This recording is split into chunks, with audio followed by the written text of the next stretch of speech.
Well, welcome to this afternoon's lab/workshop on deploying Spring native apps with GraalVM to Azure Spring Apps Enterprise, right?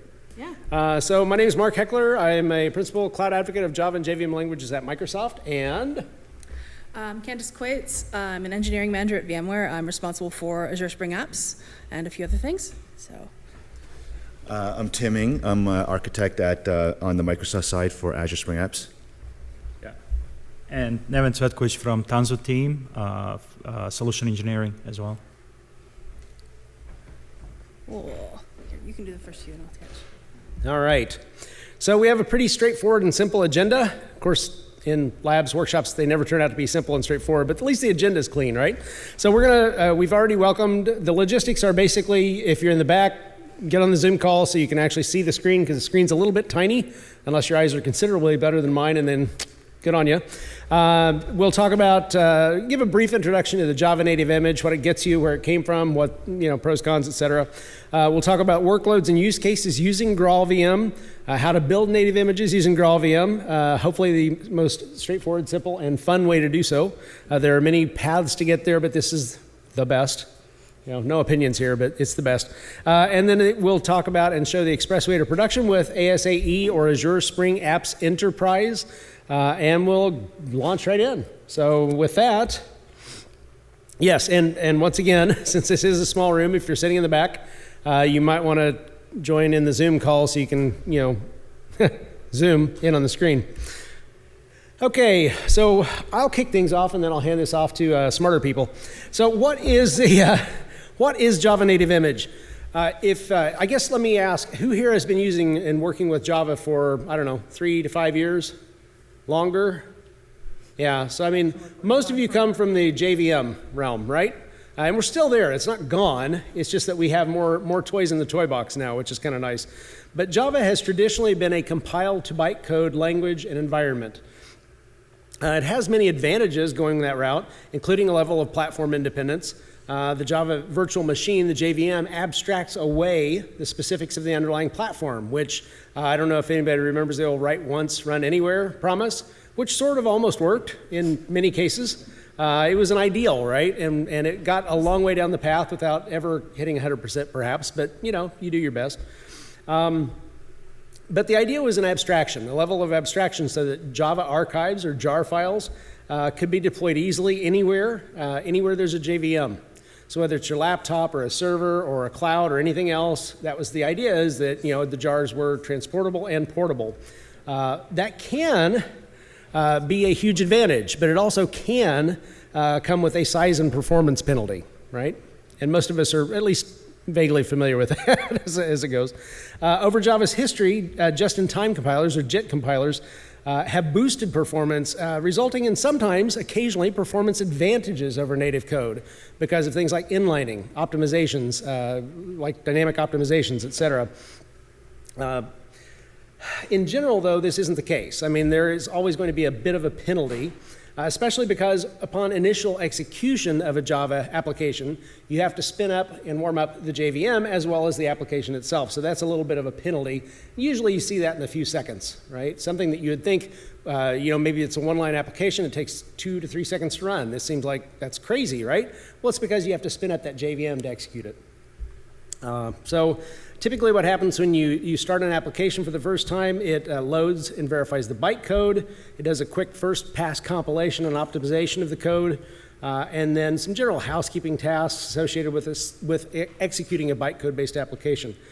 Whereas GraalVM includes a JIT compiler, similar to the one present in the JVM, but it also includes an ahead-of-time compiler, or an AOT compiler, that evaluates and I'm trying to look at my notes because I'm cribbing off my notes because I don't want to leave out anything important. Usually when I finish early, that means I've skipped a key point that I hated to miss. So the AOT compiler evaluates all the programmatic branches and executions, and it includes in the final deployable artifact only those bits of code that are reachable, only those things that are usable and reachable in the final application, which means that it skinnies things down quite a bit. It reduces the size, it reduces the load time, it reduces everything. It's just much more streamlined. You lose some dynamic behavior there, but it gives you other advantages. Now, the disadvantage, if you will, if you think of it that way, is that it is keyed or tied to a specific platform. I mean, that kind of makes sense. Native image means that you're compiling for Linux, or you're compiling for Mac, or you're compiling for Windows, et cetera. But again, the deployable unit is much, much, much, much, much smaller, and usually very fast to start because it's not warming up a JVM. So let's see, what else do I want to cover while I'm here? How does that relate to Spring Boot, Spring Boot? Well, with Spring Boot, prior to Spring Boot 3, there was some early access, some look-ahead type of capabilities and features. But with Spring Boot 3.x, GraalVM native image support went from preview to full production status. And it got a lot easier to use, by the way, if you didn't experiment before then. It's just pretty much seamless now. Tooling and developer ease just kind of clicked into place at that point. With applications built using Spring Boot 3, developers can still maintain their productive pace in testing and deployment, or development, excuse me, and then choose to deploy using the same way we always have, a JVM-based deployment or a GraalVM native image deployment. So let's see, anything else? I mean, there's some minor logistical differences, but I mean, it's pretty straightforward. You'll see that as we go. You can build these things locally. You can build them using a build pipeline. We have things like the Paketo or Tanzu build packs, which again is the way that it just makes it completely painless, because using build packs, you can actually build for, let's say, Linux from your Mac or from your Windows machine, which makes it just really painless and simple and fast to do. Let's see, what else? What else do I want to cover? Any other things? Yeah, I mean, it's still developer first, right? You're still going to go through your iterations in your develop and test phase, and then when you decide to deploy it, you have yet another choice you can exercise as it makes sense to do. So it's in your hands. And with that, I hand it off to Candice. Okay. All right, so Can we do setup first? yeah, let's do setup first. Hold on one second. Let's go up a few slides. We have a workshops revision for you guys to. Well, let's do that. This one. Okay. So here, you intro. Yeah. More slides. Hey, so who has a Azure Portal account? Okay, not many. Well, you can sign up for one. You need one so you can start using this. We provision some environments for you, so we have some subscriptions, Azure subscriptions, and you can just use it. So if you don't have an account, go to portalazure.com, create an account, and let us know. On the next page, there is a link, aka.ms az-pass. So there is a spreadsheet. Please put your contact details and the Azure account ID or email that you use to register that. And we'll use that and we'll invite you to a subscription so you can log in and you can get access to the resources that we prepared for you. So what did we prepare for you? We prepared the Azure Spring Apps instance, Azure Spring Apps Enterprise instance. So it's ready. Environment is all prepared for you, and you can start deploying today. Actually, in minutes, right? What else? Log Analytics workspace, some Postgres database, and a MySQL database. Great. So, AKS MS AZ Pass, it goes to a spreadsheet.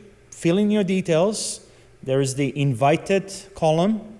So once we added you, either check your email or we'll add the link. So click on that link and go to portalazure.com and you'll be able to see the resources. Okay, more on this later on. But I just want to kick this off so you guys can start the process. Okay? Any questions? Okay, so. Looking at their computers. Yes. Okay, great. Thank you. All right.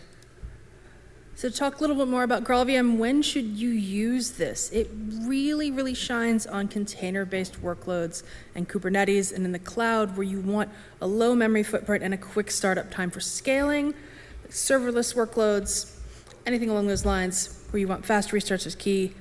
I mean, we all know that Spring Boot applications are often a little bit big when you're trying to run them in the cloud. They're so much smaller. We'll show you that this afternoon.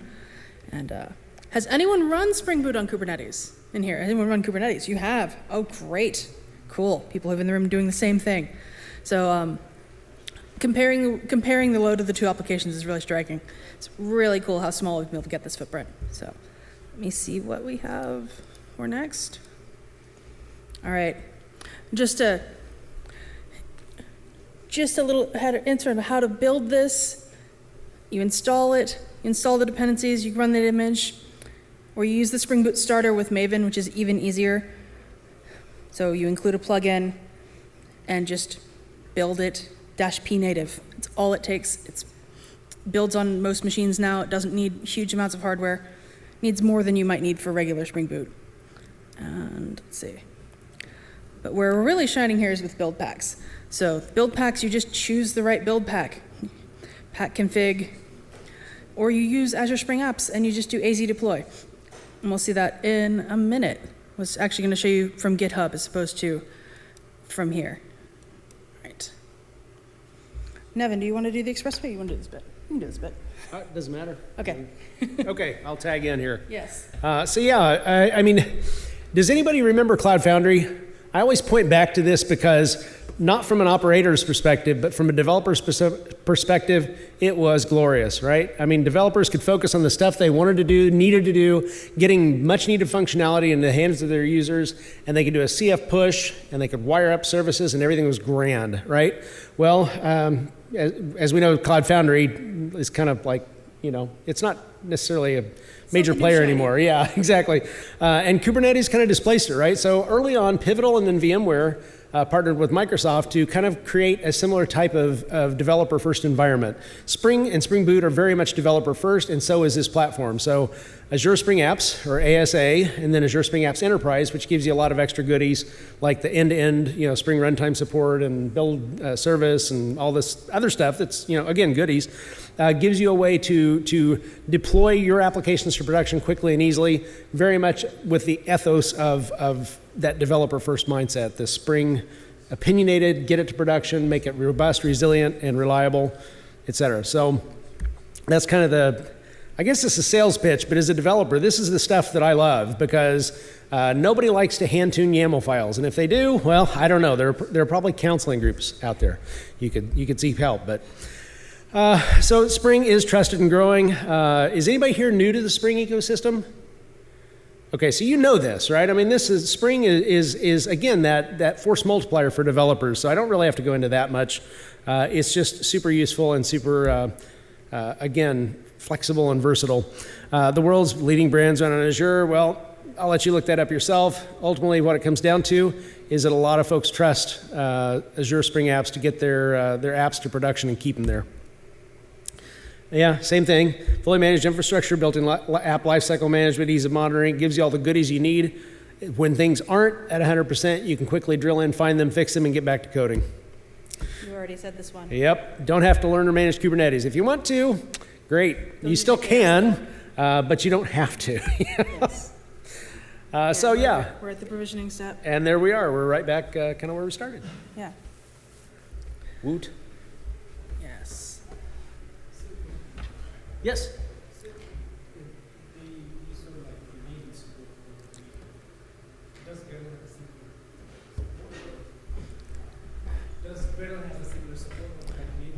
Yes, Gradle's fine too. Mm-hmm. Yeah, I mean, Maven and Gradle, yeah. Yeah, I mean, that can start heated debates, but yes, Maven, Gradle. It supports both, yes. Bring your build tool, it's all good. We support it all. As long as you're using, in ASA, if you're only using the build pack, you're fine.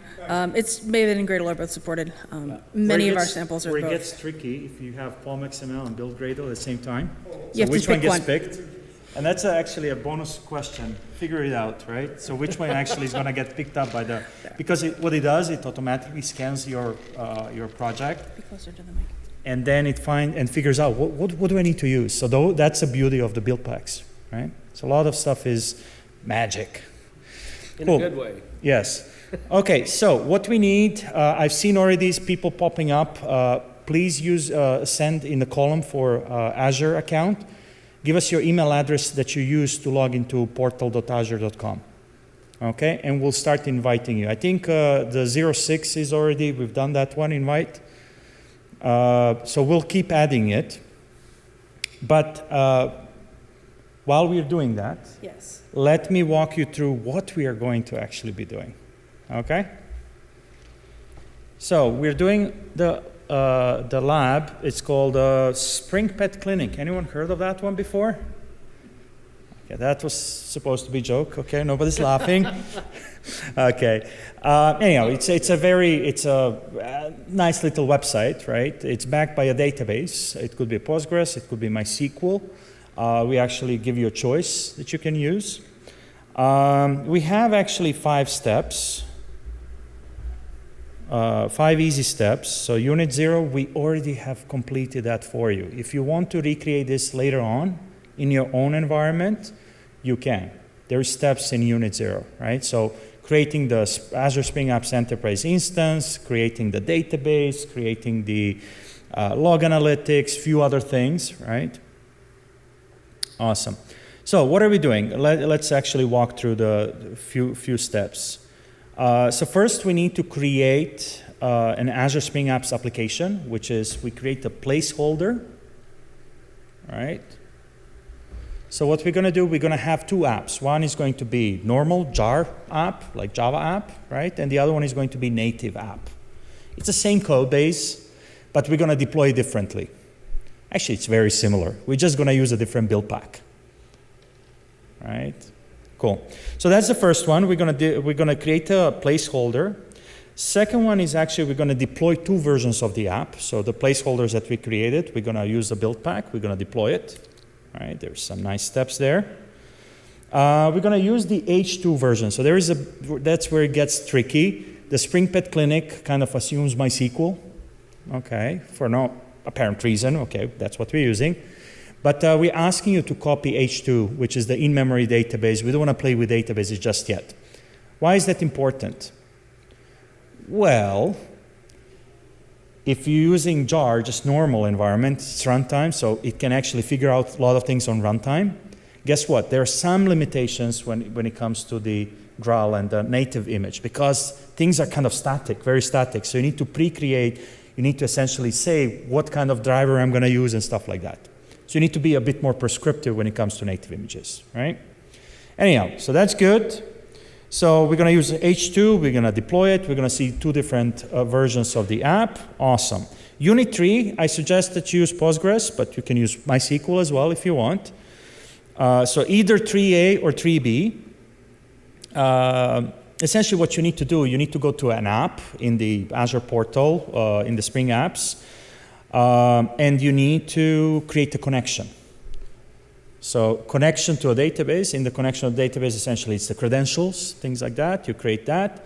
And essentially it's a binding, right? So the app binds to some credentials to talk to a database automatically. Awesome. So that's great. Then the unit 4 is the one that we'll be sort of walking them through. Maybe we can We'll skip walk it. through the load testing and monitoring. Yeah. Because it's really neat to see the differences when you're using native and jar images. So it's really eye-opening to see how much smaller the memory is. It doesn't go up, the CPU doesn't spike. It's fun to look at. So. Yeah. Okay, so I'll pause here for questions. How many of you have already submitted your details on Azure portal? Yeah? Okay, cool. Anyone that needs help? Good. Okay, so we'll keep adding you. Sorry? Does she need help? She needs help. Okay. Reach over with Yeah, Eric. cool. Great, so we'll add you. Maybe let's go and show Portal a bit, what they expect to see. Sure. Once you get the invite link. All right. I'm going to bravely end the slideshow. Yeah. Go back. All right. Here we go. You had this one up earlier. Yeah. So essentially, this is a portal, right? Azure portal. If you just start typing Spring, there's going to be Azure Spring Apps. We created an instance. There is an instance name. I know it's a bit small. You can't see it, but on Zoom you probably can. There we go. So if you look at the, and I think we already went over this. What is Azure Spring Apps? It's a really nice solution, Azure native solution, built by VMware and Microsoft together. Okay, where is it? It's further down. Scroll. I think it's, there we go. That's. So if you click on the left side, you can see the apps that are deployed. Well, it's empty. We don't have any apps, but we can create apps. We'll do that. in overview, you can see the actual name. You can see the resource group that we created it in. There is a subscription that we are using, right? What's important, on the left side, you have some components. So what we're going to use in this workshop is the build service. We already pre-created some build packs for you, so you don't have to do that. It's all in the instructions in a GitHub repo, how to do it on your own. But we created 2 build packs. Two builders, sorry, builders that are using build packs. One is the default one. It's just a default Java build pack. It actually builds many other things as well, .NET. Click into that. Yeah, let's click on it. You've, just do edit, and you can show the, all Yeah. the different kinds that are allowed are here. So Java, Azure, .NET, Go, web servers with Nginx and HTTP, Apache, Node.js, Python. So all these apps and builders can automatically figure out what kind of app it is and build an application. So no Docker files to manage and build containers. Okay, how many of you are writing Docker files today? Yes, few people, right? Would you like to stop writing Docker files? Yeah, nice. Cool. And the native one, so native one, we just use the Java native image, right? So we'll use 2 different builders to build 2 different type of apps. One is the jar based, right? Bytecode based, and the other one is going to be a native image build. Okay, cool. Awesome. So let's get you invited. How many of you got into your subscription already? Okay. Okay, we have Timmy, Eric, and a few others working out. So maybe give us just 5 minutes to get started. And start with the lab number 1, unit 1. I'll show the repo on the Yeah, screen. there we so go. Cool. we can copy this up here. Let me move the Zoom bar. It's never-ending trouble. I will. That's a good idea. Thank you. There we go. Oh, that was the Zoom. That was not me. That was silly. Okay. Call to action. Sure. Yeah. I mean, we're kind of at the latter part of this, but we do actually have session Thursday, tomorrow, on effortlessly implementing production-grade app architectures with Spring. That's a mouthful. Yes. And other stuff, but that's kind of the featured one. And then some booth talks. Looks like we have one that's featured there, blue-green deployment strategies for Spring apps. That's always an important topic to cover. If you want to scan this, and I think you can potentially win swag. You can get some goodies and stuff. So check that out. Yeah. Oh, that's true. And I think mugs, right? Something insulated mugs too, I think. The drawing is headphones. Okay, We're doing okay. a couple of those a day, set of earbuds that are branded. And we have some Azure Spring App stocks that we're giving everyone who does the survey at the booth. So Yep, so check that hopefully we won't out. run out of them. And then I'll leave that up just a little longer. And then if you want to know more about Azure Spring Apps Enterprise, there's also a QR code there, or the aka-ms link as well. So yeah, check them out. But definitely go here, check that out, get yourself eligible to win.